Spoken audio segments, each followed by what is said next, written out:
Deedles, come on. You gotta pee right there. Jesus, Deedles. Deedles, come on. Deedles. You're gonna get back on a leash in a minute. Answering a couple questions.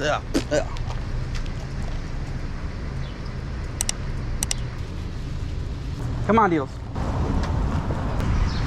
This is why you don't work with animals. They ruin everything. They make everything harder. Come on, fat thing.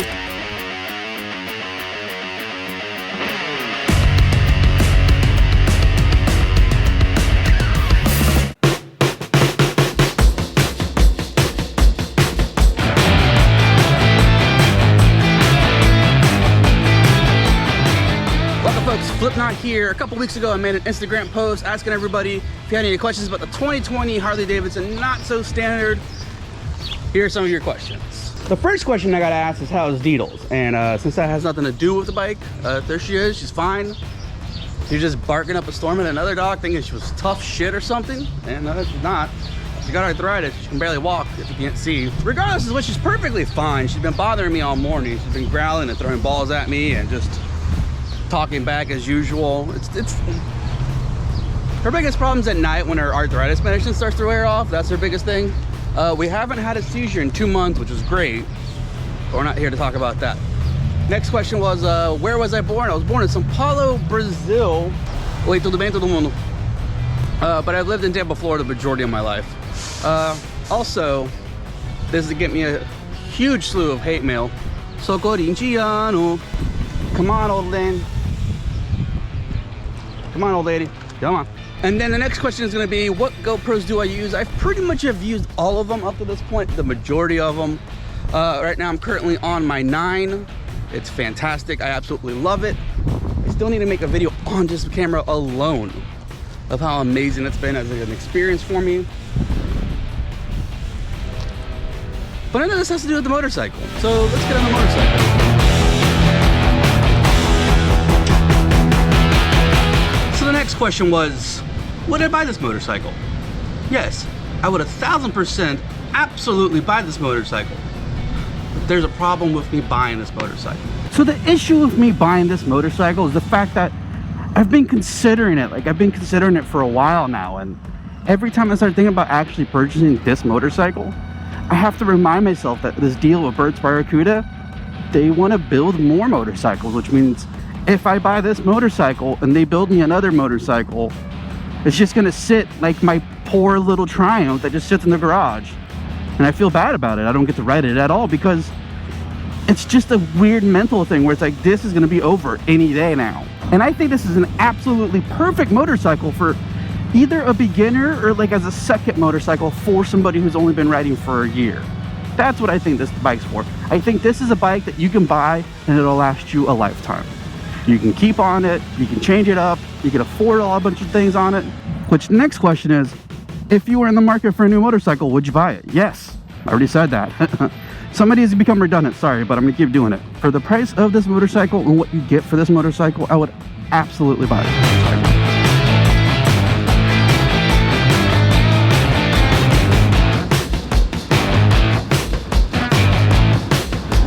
Which leads into the next question. For the price, would you buy this motorcycle?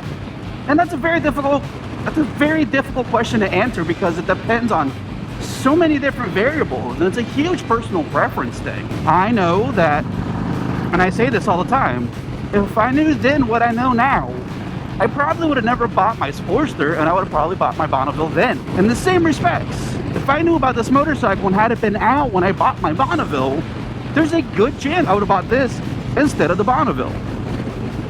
Now the thing is that I've always loved cafe racers, and I've always wanted a Bonneville. It's such a middle point on a motorcycle between, you know, an adventure bike or a speed bike. Like you can, like, depending on what parts you put on it, it turns into a completely different beast.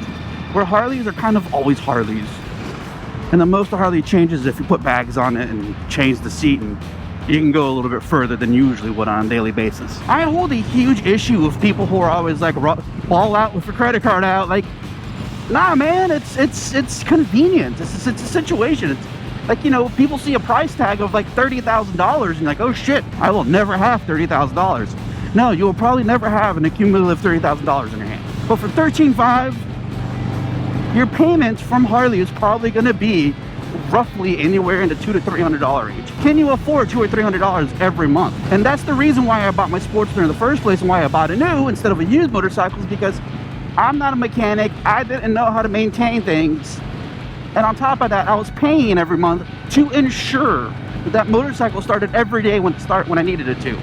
No questions about it. No like, oh shit, this is broken today, I gotta take it to the freaking mechanic and figure out how to get to work. No, I needed to get to work every day. I needed that motorcycle to start every day. That's why I bought a new motorcycle. I bought it for the reliability, as most people buy new cars for the reliability.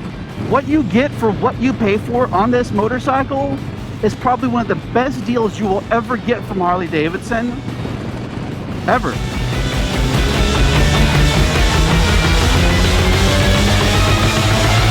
The next question is better suited for Jared, which I find very interesting, but we'll get to that one later. But the question I have to answer right now is, did this become your favorite motorcycle? Let me tell you how much I hate that question. I hate that, is it your favorite thing? I absolutely hate this question of, is it your favorite? Is it the favorite? Is it the best? That is the most aggravating question everybody likes to ask. Why does it have to be the best? Why can't it just be? When I said that to Jared, he goes, even within all my motorcycles I own, I don't have a favorite. It's like, I love tacos. I do not want to eat a taco every day. I love pizza. I can't eat it every day. I can eat it a lot. Can't eat it every day. So why does everything have to be the best? Why does everything have to be your favorite? Why can't things just be? I really like this motorcycle. Is it my favorite motorcycle? No, there is no such thing as a favorite motorcycle. It's one of those things where people just grow. And that's evolution, and that's moving forward. That's forward progress. Last night I made cauliflower with tahini. I hate cauliflower, and it was one of the best things I've had in a very long time.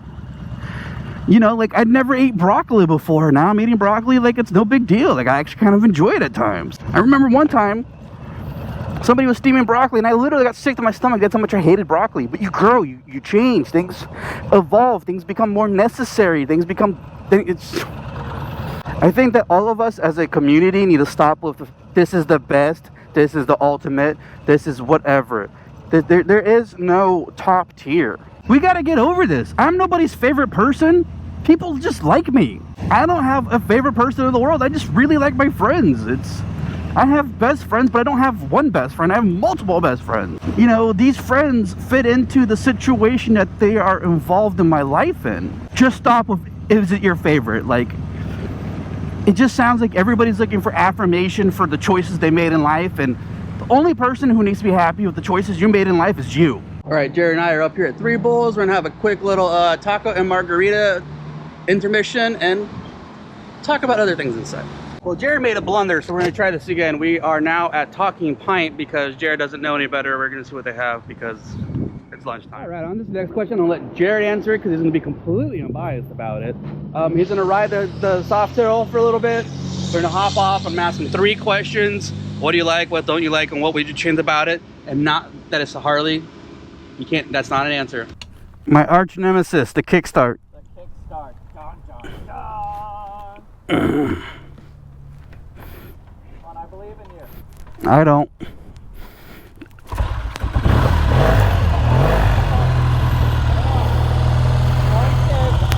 Yeah, I did it. All right, my feet are backwards again. Gotta get used to that. Ooh, touchy brakes. Touchy. Feel sorry for Flip back there. He's gonna be like praying for brakes on that thing. Forget. Shifters on the right. As I'm saying it, I did it wrong. All right, so that was a quick little, what, like 2-mile jaunt on it? Yeah, about 2.5, maybe 3 miles. Was it like 3 90-degree turns? Yeah, I think, and a good roundabout. So yeah. Okay, what do you like about it? First thing I like about it was the controls. Well, I say right off the bat, I do actually feel like the way that these controls feel. So it's nice, well balanced through the turns. Like the it wasn't that they were mid controls and they weren't forward controls. It was like kind of like forward mids, and it was like really comfortable. That's what they're called. Oh, that's what it is? Yeah. Hey, there you go. But yeah, that was super comfortable. Yeah, horsepower was great. Like it felt like it had a really good power band. Seems like a really smooth power band through it. Like I said, really nice power band throughout. It pulls really good. It's a nice bike. All the way through all the 6 gears, which was cool having 6 gears. Oh yeah, this thing has 6 gears. There it is. 6-speed. I'm not a big fan of T-bars, but these things are sitting just exactly where they need to be. It's really good. It's actually a really great riding position. So, yeah. What don't you like about it? What I don't like about it, 2 things. First would be the seat. Just seems, I like the back support, but the seat seems kind of flat. Seems like I could slide around a little bit more. Not a big fan of the seat though. I do like the support on the back of the seat. The second thing would be, I don't know if it's considered a windshield or a wind deflector. Fairing. Fairing. I don't know if that windshield is really doing what it needs to. I don't know if I like that. More of a wind deflector than anything, but it didn't seem to be deflecting very much. It feels like my helmet's just kind of stuck in a bubble. Yeah, it seemed to work as long as I kept my head in one place. If I moved just a little bit, I could feel the wind starting to buffer. So it just seemed like it was a very narrow wind deflection area. See, that's interesting for me because like the height difference, I think that's what makes it like a dramatic difference when it comes to fairings, because like I feel great behind the fairing, but the wind seems to catch right on like gaps. Oh, okay. That makes it loud, but like I don't feel any buffering at all. Oh, yeah, I felt the buffering a little bit. Just getting out of that pocket, I felt it. Yeah. What would you change? The seat. I could deal with the wind, the fairing. I could deal with that, but definitely I would change the seat. Which brings us to the question: would you rather this or the Bonneville Forever? We're talking your 2019 Bonneville? Is that what we're talking about? Yeah. Forever? It says forever in the question. Oh, dang. Triumph, man. I think it's the classic lines, and it's what I like. So I would say the Triumph Forever. Don't sell your Triumph. If you do, sell it to me. Well, I've already said what I feel about favoritism. Okay, you're also better suited for this one. Pros and cons. I'm not a Harley guy, but I want to upgrade my ride. Pros and cons of that motorcycle? Yeah. And the person's not a Harley guy, but he wants to upgrade his motorcycle? Yeah. Well, first of all, what kind of motorcycle is it would be my first question, because... Generalistic pros and cons. Like, okay. Not enough gas. Like with the 48, my biggest con is like the gas tank. Okay. Yeah, I mean, you're almost out of gas right now. So. I know. We need to get Pros and cons? Just as a general motorcycle. Like if I were to just walk up and didn't have anything, no prior knowledge, I would say I do like the exhaust on it. It's there, but it's not obnoxious and it's not so quiet. It's a very stable motorcycle. That's why you see me throw my hands out. I just want to see what the balance was like on the bike. it veers left. It was actually really good. Maybe you have a bad back or something causes you to lean. I 100% have a bad back, but every time I take my hands off, it starts going left. Yeah, it seemed to track straight with me. It looks like it was. I literally said as we were pulling in here, dude, if you're gonna buy a new bike, just buy this one. Don't buy the Sportster. Don't waste your money on a Sportster. Get the Softail. You get the extra horsepower. The bike's going to be a lot better on long distance runs. I think it's probably the better route to go. In my opinion, the pro and con of this motorcycle is that it's 1000% upgradable. This is just a base point that you can grow with this motorcycle. And secondly, and con would be that stock seat. Just get rid of it the second you buy it. Don't even buy it before you get baked and put a new seat on there. Those are the two biggest pros and cons. It's so upgradable that you can turn it into anything. You can upgrade the engine, you can upgrade the suspension, you can upgrade the tires, like everything. You can turn that motorcycle into exactly what you want it to be. Get rid of that seat. So to answer the last question, I need to go somewhere. So as I go towards the last question of this little Q&A that we're doing today, I'm going to answer a string of questions that all have to do with each other. They all have to do with the same thing, just in different ways. And it's the fairing. It's this Harley Davidson fairing. And it just seems to be such a contentious little item that people are just so frothing at the mouth over that I can't understand.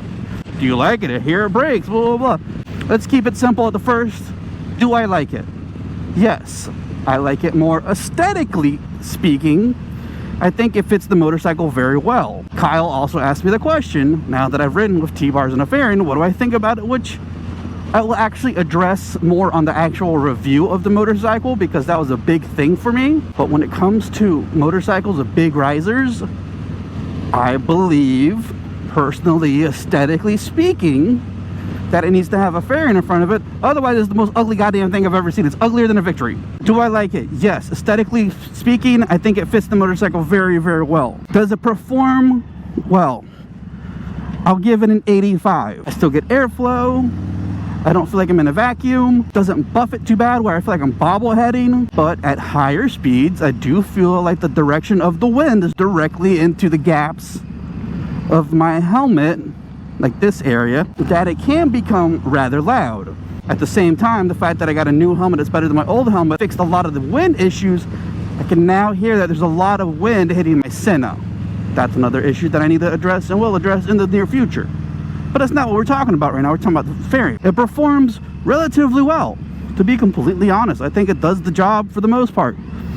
On my way to Atlanta, I didn't, I didn't feel like the wind was just pounding me. I just felt like the air was just really loud, which is a very common thing when you're going on long trips. Eventually, the droning of the wind just kind of takes over. Just the way it is. It was the same thing on the freaking Goldwings. So apparently, a lot of the rabble-rousing for all this contentiousness for this fairing lies in the fact that there's been a couple of times, which is kind of a well-known thing, from what I'm gathering, is that this thing just kind of fails and flies away, which at any speed sounds scary, that it's just going to pop you right in the head and kick you off the bike. I get that. I'm not arguing that. So I think it has a lot to do with the way it installs onto the motorcycle. And I will say that when I saw it get installed, it did worry me to a degree of how it's fashioned onto the motorcycle. So all it is that they rubber grommet where the plastic peg goes into it, just like your side covers on your Harleys are held on. Those fail, but they hold, for the majority of the part, pretty freaking well. I've seen bikes with side panels that have never fallen out, and I've seen motorcycles with side panels that just won't stay on. It's just one of those things. So through everything that I know and I've heard and I've seen, my skills of deduction brings me to this conclusion. Most people who have installed this fairing on their motorcycles did it wrong. And it's kind of hard to say that they did it wrong because it came on there. It attached, it sat there. I honestly believe that people did one thing and one thing wrong, which causes a point of failure with these fairings. So when I was watching Kenny install this thing, he took his WD-40 and squirt right into the reservoir of the rubber part and just slid the thing right in. Pop it in. Barely. Slide it up and pop.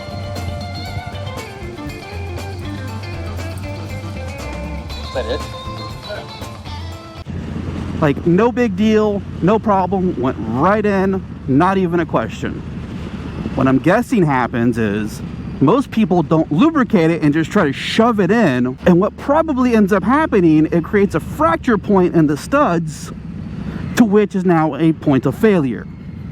That is my best guess of what happens and why it happens.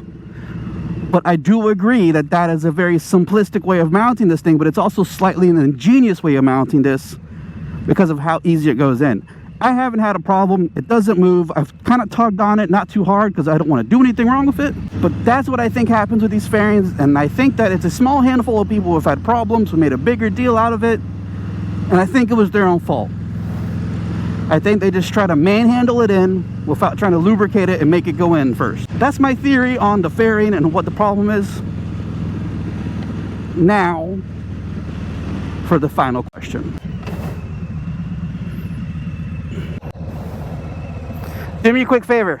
Yeah. Hold this. And then read that. Burnout video / top speed.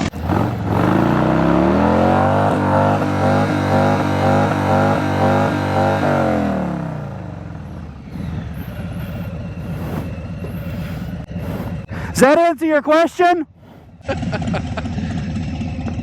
Not bad, buddy. Not bad. God damn it, Flip.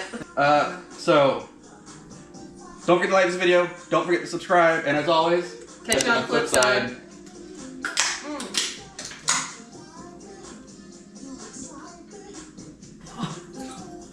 It's really cold. I don't like this. Ready? 3, 2. Alright, this will be a quick end of the video lightning round from all the Instagram stuff.